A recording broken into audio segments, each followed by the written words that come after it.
সবার সেরা দয়ার নবী, সবার সেরা দয়ার নবী, এলেন ধারাতে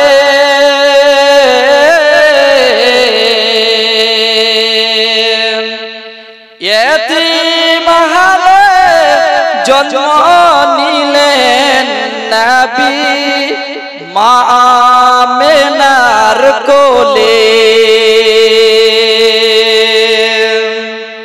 सबार सेरा दयार नबी एलेन धाराते यतीम हाले जन्म निलेन नबी मा आमिनार कोले चाँदनी राते पितार आदर ओगो चाँदनी राते पितार आदर ओगो देखा हलो ना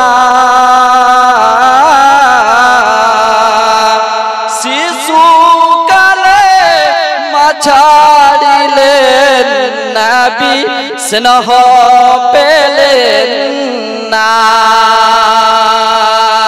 चाँदनी राते पितार आदर ओगो देखा हलो ना शिशु काले मा छाड़िलेन नबी स्नेह पेलेन ना शैशवेते नबी आमार शैशवेते नबी आमार कत आदर पेलेन दूध बनमा हलमार कोले नबी कत दला खेलेन सबार सेरा दयार नबी एलेन धाराते यतीम हाले जन्म निलेन नबी मा आमिनार कोले कोले लोए आदर करे छोट थेके भाईजान आमार कबे बड़ हबे तारी सेबाई विश्वबासी सबाई सुखे रबे कोले लोए आदर करे कोले लोए आदर करे ओगो मुखे दे तो चुमा हाथ बुलाए दे तो माथाय सोनार छेले घुमा से नबीजिर भालोबासा से नबीजिर भालोबासा ओगो अन्तरेते रय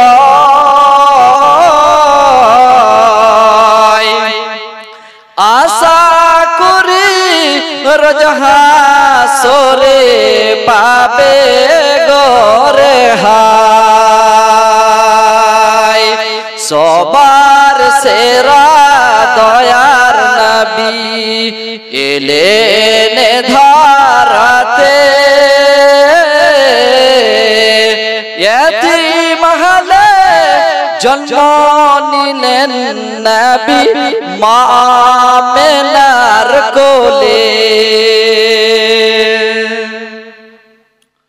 উপস্থিত শ্রদ্ধেয় ও আমার ভক্তিপ্রাপ্ত সুযোগ্যতম আজকের সভার সভাপতি সাহেব, উপস্থিত রয়েছেন সামনে বসে থাকা উপবিষ্ট ও শ্রদ্ধাপ্রাপ্ত ছোট বড় ভাই সকল, গুণগান তারিফ ওই মহান পাক রব্বুল আলামিনের জন্য যিনি আমাদেরকে এই মহতী সভায় আসার সুযোগ প্রদান করেন। তাই তার কৃতজ্ঞতা চিত্তে শুকরিয়া জ্ঞাপন করি। সকলে অন্তঃস্থল থেকে মধুমাখা কণ্ঠে উচ্চ স্বরে বলি আলহামদুলিল্লাহ।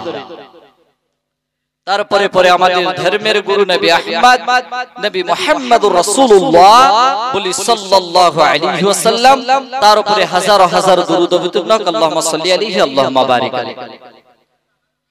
আজকে আপনাদের সম্মুখে কম সময়ে যে বক্তব্যের বিষয় বলবে মনে করেছি, যিনারা আলেম আরবিক জানেন ওনারা জেনে গেছেন আমি কি বলবো।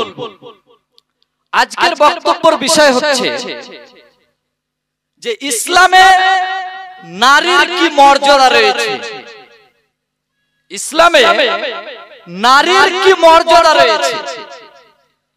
আমাদের সমাজে বা আমাদের এই দেশে কোন ঘরে যদি একটা মেয়ে জন্ম নেয় মানুষের মন ঠিক থাকে।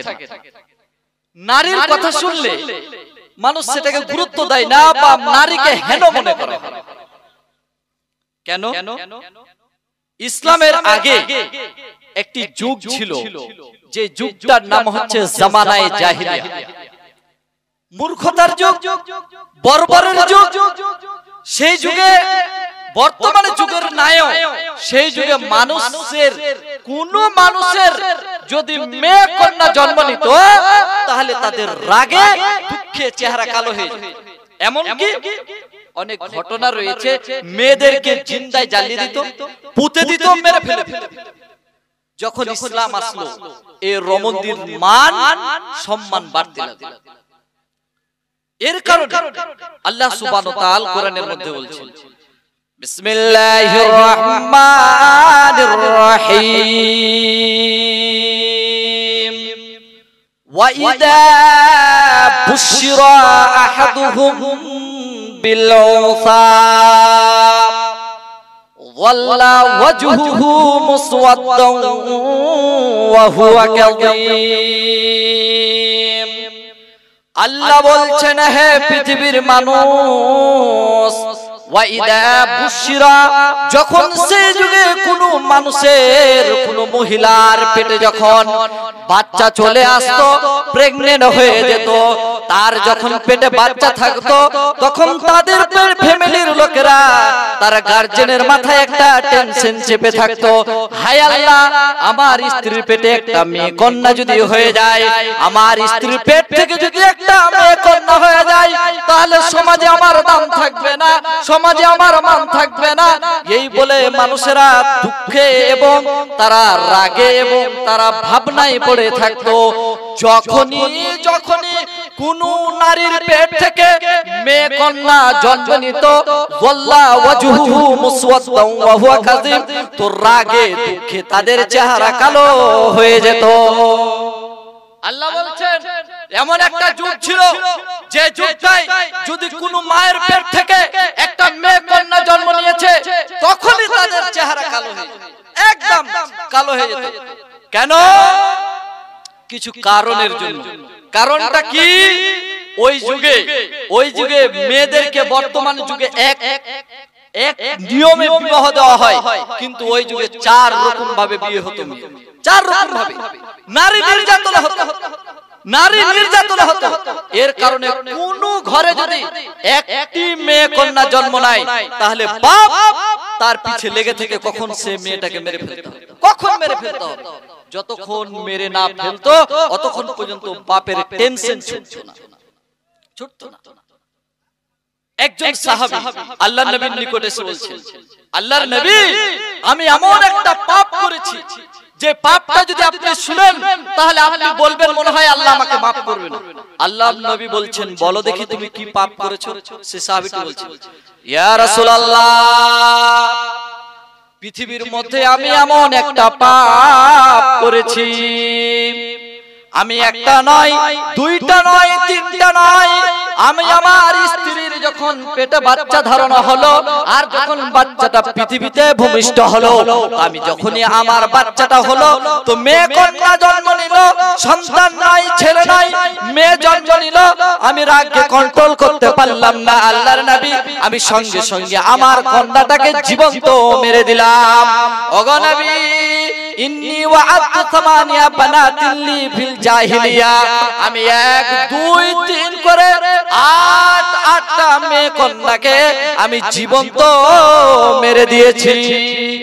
আল্লাহর নবী, আমি একটা নয়, দুইটা নয়, 8টা মেয়ে সন্তানকে, আমার মেয়ে যখন আমার স্ত্রীর পেট থেকে যখন প্রথম সন্তান হয় সেটা মেয়ে, আমি তাকে মেরে দিয়েছি। দ্বিতীয় যখন সন্তান ভূমিষ্ঠ হয় সেটাও মেয়ে, তাকেও মেরে দিয়েছি। এই করে করে আমি 8খানা মেয়েকে আমি জীবন্ত জ্বালিয়ে দিয়েছি, মেরে দিয়েছি, জীবন্ত জ্বালিয়ে দিয়েছি।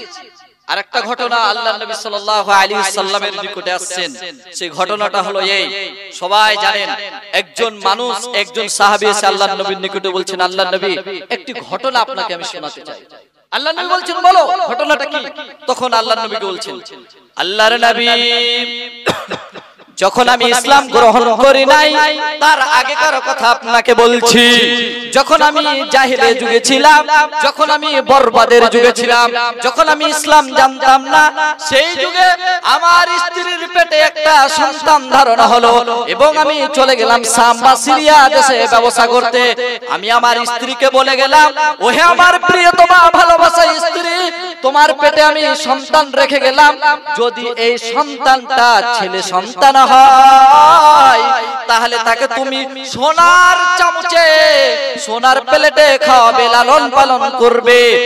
আর স্ত্রী শুনে নাও, এই যদি তোমার পেট থেকে যদি ছেলে হয়, মেয়ে হয়, তাহলে স্ত্রী খবরদার, তাকে তুমি পৃথিবীতে বাঁচিয়ে রাখবে না, সঙ্গে সঙ্গে তাকে তুমি মেরে দেবে। আমি আমার স্ত্রীকে বলে গেলাম, শুনো স্ত্রী, তোমার পেটে আমি সন্তান রেখে গেলাম, এই সন্তান যদি ছেলে সন্তান হয় তাহলে তাকে তুমি কি করবে? সোনার চামচে খাওয়াবে। আর এই সন্তান যদি তোমার পেট থেকে যদি মেয়ে কন্যা হয় তাহলে তাকে তুমি জিন্দায় জ্বালিয়ে দেবে, তাকে রাখবে না। এ বলে আমি শাম দেশে চলে গেলাম ব্যবসার জন্য, কয়েক বছরের জন্য। আমার স্ত্রীর পেট থেকে সন্তান জন্মগ্রহণ হলো, হলো তো হলো কি, সে সন্তানটা হলো মেয়ে, মেয়ে জন্ম হলো। এবার তার মা এত সুন্দর একটা ছেলেকে কিভাবে মারবে, মারতে পারছে না, তার নাম রেখে দিল জামেলা, যার মানে হচ্ছে সুন্দর, রেখে দিল জামেলা। এবার সন্তানটা আস্তে আস্তে লালন পালন করতে করতে সন্তানটা বড় হতে লাগলো, আম্মা আম্মা বলে ডাকতে লাগলো। তখন তার মায়ের মন আরো উদার হয়ে পড়লো, সন্তানকে আর মারতে পারলো না। তখন সাহাবীটি বলছেন, আমি 2-4 বছর পর শাম দেশ থেকে আমি আসলাম ব্যবসা করে, আসার পরে এবার আমি যেমনই বাড়িতে এসেছি সঙ্গে সঙ্গে একটা মেয়ে খেলতে খেলতে আব্বু আব্বু বলে আমাকে জড়িয়ে ধরলো। তখন আমার রাগ বেড়ে গেল। আমি আমার স্ত্রীকে বললাম, স্ত্রী এটা কার মেয়ে? আমার স্ত্রী বলল, স্বামী জান, এটা তোমারই মেয়ে। তুমি যে বলে গিয়েছিলে যে আমার পেট থেকে যদি মেয়ে হয় তাকে তুমি মেরে দিবে, ছেলে হলে সোনার চামচে খাওয়াবে, কিন্তু এত সুন্দর মেয়েকে আমি মারতে পারি না। তার স্বামী বলছে, তুমি করেছো কি, তাকে মারোনি কেন? এবার তিনি বর্ণনা করছেন, আমি কি করতে লাগলাম, আমি পাশান বাবা, আমার চোখে আর ঘুম হলো না, যে করে হোক মেয়েটাকে মারতে হবে। এই বলে আমি কৌশল করতে লাগলাম। আমি আমার স্ত্রীকে বললাম, আমার স্ত্রী শোনো শোনো শোনো, তুমি আমার জামেলাকে সুন্দর করে সাজিয়ে দাও, আর সাজিয়ে দিয়ে আমার সাথে রওনা করে দাও। আজকে আমি জামেলার নানির বাড়ি জামেলাকে বেড়াতে নিয়ে যাব। এই বলে জামেলাকে আমি কৌশল করে নিয়ে গেলাম সঙ্গে। যেতে লাগলাম, আরবের ভূমি যেতে যেতে পাহাড়ের নিকটে গেলাম। যাওয়ার পরে আমার মেয়ে ওয়াবুজ মেয়েকে আমি বলতে লাগলাম, ওরে বেটি জামেলা, শুনো শুনো শুনো, আমি তোমার বাবা, অনেকদিন তোমার থেকে আমি পৃথক থেকেছি, তোমার সাথে ছিলাম না, তোমার সাথে খেলাধুলা আমার সেরকম হয়নি। ওরে জামেলা, তোমার নানির বাড়ি যাওয়ার আগে আজকে আমরা দুইজন এখানে একটু খেলাধুলা করে নি, একটু খেলাধুলা করে নি। অবুঝ মেয়ে বুঝতে পারলো না বাপের চক্রান্ত, সে বলছে আমার চক্রান্ত, আমার মেয়ে বুঝতে পারলো না। আমি তখন কি করলাম, একটা কোদালি নিয়ে আমি একটা গর্ত খনন করতে লাগলাম। গর্ত যখন খনন করতে লাগলাম, আমার মেয়ে আমাকে বলছে, আব্বা জান, কি এমন খেলা খেলবেন আমার সাথে যে খেলাতে আপনাকে গর্ত খনন করতে হচ্ছে? আমি গর্ত যখন খনন করতেছিলাম, সেই মাটিগুলি ধুলাগুলি আমার দাড়িতে পড়তেছিল। আমার মেয়ে নিজের জামা দিয়ে আমার মুখমণ্ডল মুছে দিচ্ছিল। আব্বা জান, এরকম খেলার দরকার নাই, যেই খেলাতে তোমাকে পেরেশানি করতে হচ্ছে, যেই খেলাতে তোমাকে ক্লান্ত হতে হচ্ছে, যেই খেলার জন্য তোমাকে ঘাম চুয়াতে হচ্ছে, আমি আব্বা জান এই খেলা আর খেলবো না। আমি গর্ত খনন করছি, গর্ত খনন করতে করতে মাটি ধুলা যখন আমার দাড়িতে মুখমণ্ডলে লাগলো, আমার মেয়ে তার জামা দিয়ে আমার মুখ মুছে দিচ্ছে। আব্বা, কি এমন খেলা খেলবেন যে খেলতে গেলে আপনাকে গর্ত খনন করতে হচ্ছে, আপনাকে কষ্ট করতে হচ্ছে? আর কষ্ট করিয়েন না, আর খেলবো না। আমার মেয়ে আমার চক্রান্ত বুঝতে পারলো না। গর্ত খনন করতে আছি, এমন সময় যখন আমার পাসিনা, আমার ঘাম যখন বেরিয়ে গেল, আমার মেয়ে আমাকে বসিয়ে দিল। ও আব্বা জান, এই খেলার দরকার নাই, চলেন আমরা নানির বাড়ি, চলেন না তো বাড়ি চলেন। আমার মেয়ে তার জামা দিয়ে আমার পাসিনাগুলো, আমার ঘামগুলো মুছে মুছে দিচ্ছিল। কবি আমি এমন পাষাণ বাবা, তাকে তার মায়া আমি বুঝতে পারলাম না। গর্ত খনন করতে করতে করতে করতে করতে করতে গর্তটা যখন পুরোপুরি হয়ে গেল, তখন আমি আমার মেয়েকে জামেলাকে ডাকলাম, ওরে বেটি জামেলা, দেখো রে বেটি, দেখো দেখো কি সুন্দর গর্ত হয়েছে, আজকে আমরা এখানে লুকোচুরি খেলা খেলবো। আমার মেয়ে আমার চক্রান্ত বুঝতে পারলো না, দৌড়িয়ে এবং খুশির আটখানায় হয়ে আমার মেয়ে গর্তের কাছে গেল। যেমনই গর্তের কাছে গেল, তিনি বলবনা করছেন, আমি পিছন থেকে আমার অবুঝ মেয়েকে এমন ভাবে একটা লাথি মারলাম, সঙ্গে সঙ্গে আমার মেয়ে গর্তের মধ্যে পড়ে গেল। যেমন পড়ে গেল, আমার মেয়ে আশ্চর্য হয়ে গেল। এবার আমাকে বলতে লাগলো, আব্বা জান, এটা কি ধরনের খেলা, যে খেলার জন্য তুমি আমাকে লাথি মেরে গর্তের মধ্যে ফেলে দিলে?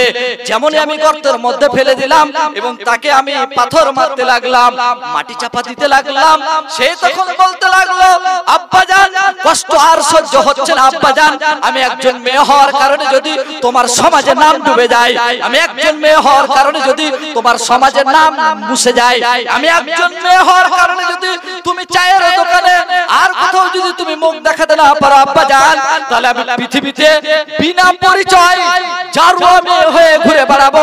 আমি বলবো না অমুক আমার আব্বা জান, আমি বলবো না সে হলো আমার আব্বা জান, না তো তোমার সমাজে নাম চলে যাবে। অতএব আব্বা জান, আমি ভিক্ষা করে করে গ্রামে ঘুরে বেড়াবো, তোমার পরিচয় নিয়ে বড় হব না। অতএব আব্বা জান, আর কষ্ট সহ্য করতে পারছি না, আমাকে আর মেরেন না।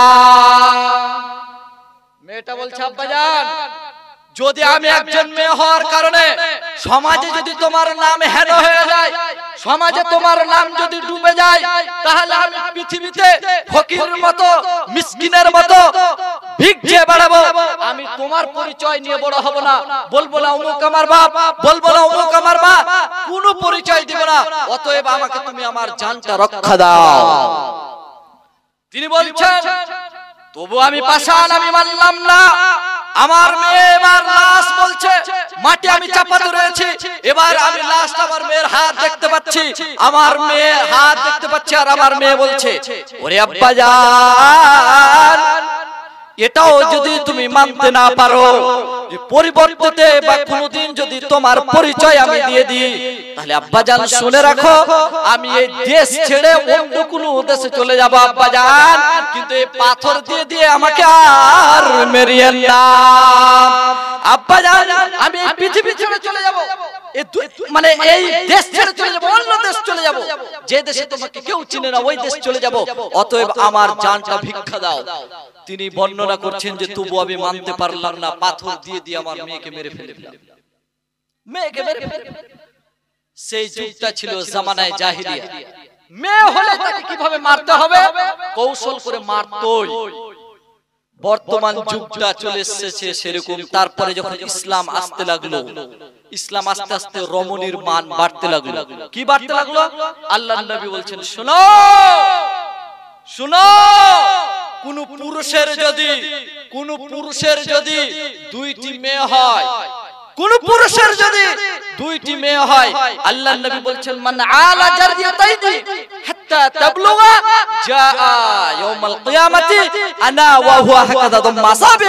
আল্লাহর নবী বলছেন কোন পুরুষের যদি দুইটি মেয়ে হয় তাহলে সেই পুরুষ কিয়ামতের দিনে আল্লাহর নবীর সাথে একসাথে এভাবে থাকবেন, মানে এই আঙ্গুল যেমন এই আঙ্গুলকে ছাড়া থাকে না, এইভাবে আল্লাহর নবী দেখাচ্ছেন যে এই আঙ্গুলের সাথে এই আঙ্গুল যেমন। তো কোন পুরুষের যদি দুইটি মেয়ে হয় তাহলে সে জান্নাতে যাবে, শুধু জান্নাতে যাওয়ার তো দূরের কথা আল্লাহর নবী সাল্লাল্লাহু আলাইহি সাল্লামের সাথে থাকবে। মেয়েদের দাম বাড়তে লাগলো।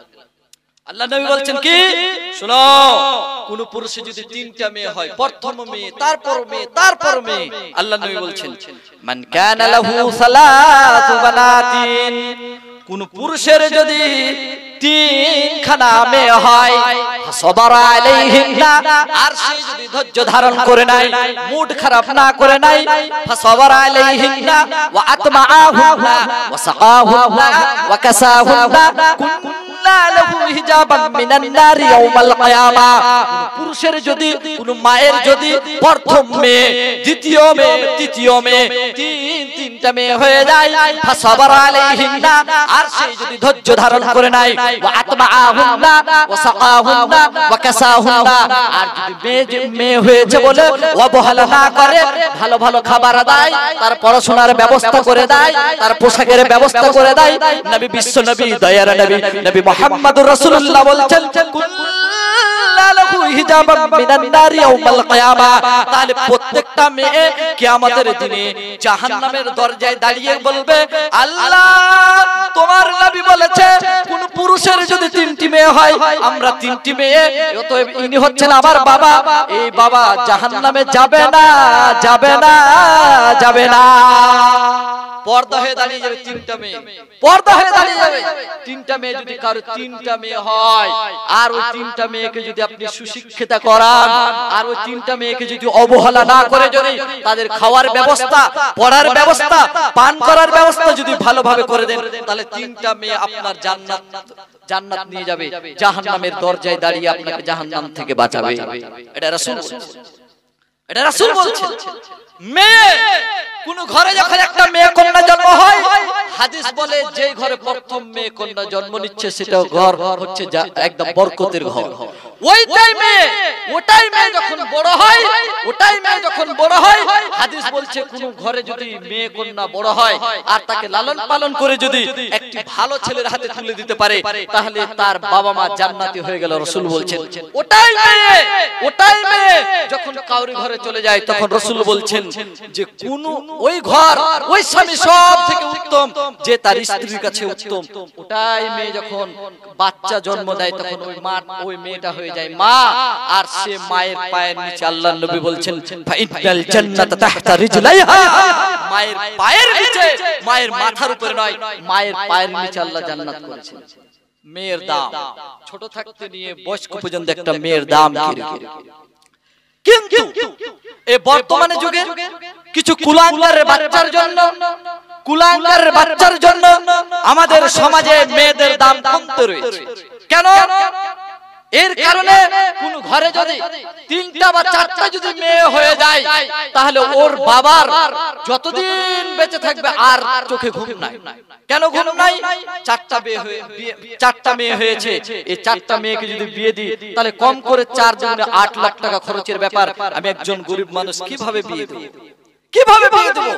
এই কুলাঙ্গারের বাচ্চারা উট পেতে বসে আছে টাকা নেবার জন্য। এর কারণে আজকাল আমাদের সমাজে মেয়েদের দামকে কমিয়ে দেওয়া হচ্ছে।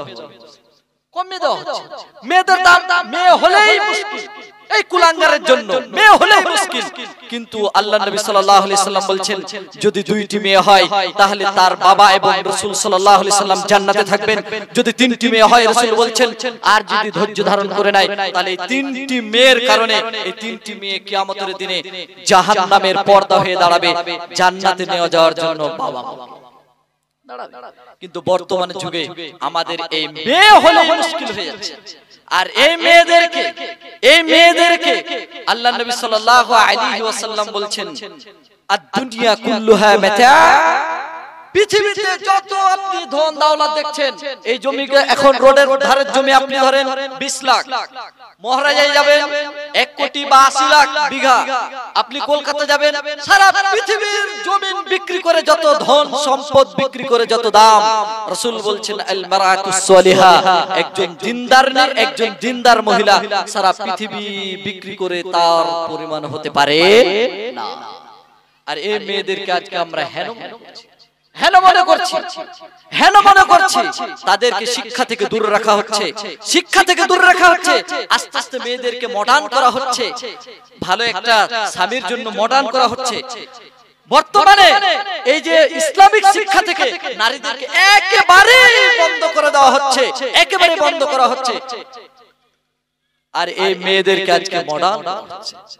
যাই হোক, বক্তা সাহেব চলে এসেছেন, সময় সংকীর্ণ না হলে অনেক কিছু বলতাম। পরিশেষে প্রত্যেক অভিভাবকের কাছে বিনীত অনুরোধ এই যে আপনার ঘরে যদি মেয়ে কন্যা সন্তান জন্ম নেয় তাহলে অবশ্যই আপনি তাকে রহমত বলে বাড়িতে ভালোভাবে লালন পালন করেন এবং সুশিক্ষিতা এবং তাকে সর্বপ্রথম ইসলামিক শিক্ষা দিবেন। পরিশেষে প্রত্যেক গার্জেনের কাছে এবং আল্লাহর কাছে দোয়া রাখি, আল্লাহ গো আমরা যেন আমাদের মেয়েকে ঠিকমতো শিক্ষা দিতে পারি এবং ভালো ছেলের হাতে তুলে দিতে পারি। আমিন ওয়া আখিরু দাওয়ানা আলহামদুলিল্লাহি রাব্বিল আলামিন। আসসালামু আলাইকুম ওয়া রাহমাতুল্লাহি তাআলা ওয়া বারাকাতুহু।